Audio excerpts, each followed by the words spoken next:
Ay arifler gelin size söyleyeyim.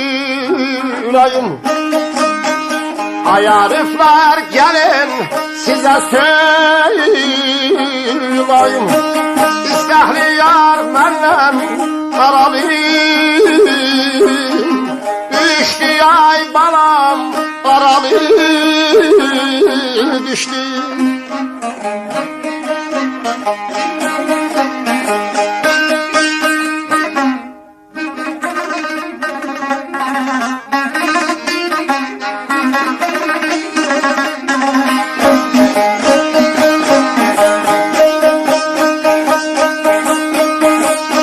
Beleyler hasretiyem aylar ayrısı. İller hasretiyem aylar ayrısı. Sinem derdehliyle yaralıyım. Düştü ay balam yaralıyım düştü.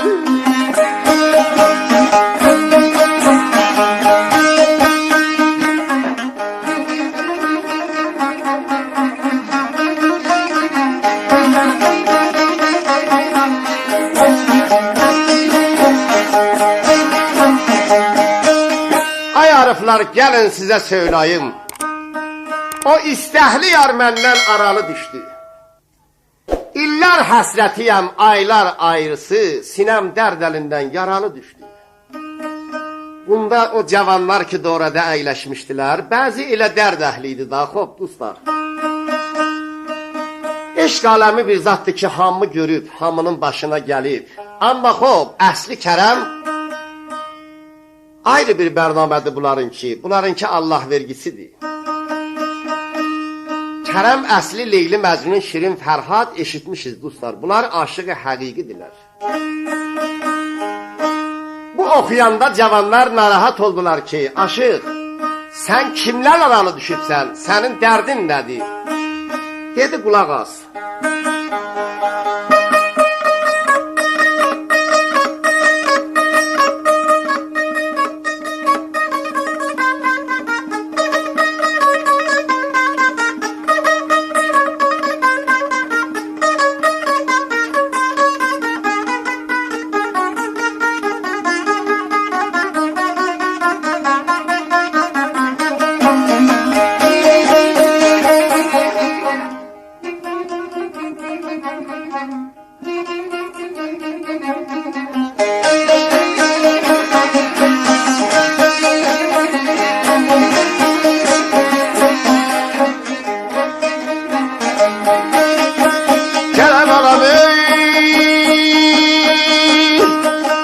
Belə tezə yetim 13, 14 yaşına.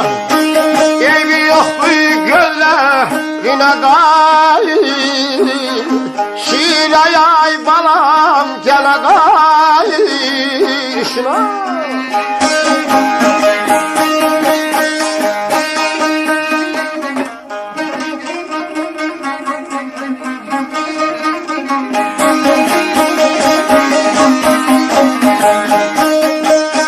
Akşam seher bulakların bayışına. Akşam seher bulakların bayışına. Yadıma dağların maralayı. Düştü ay balam maralı düştü.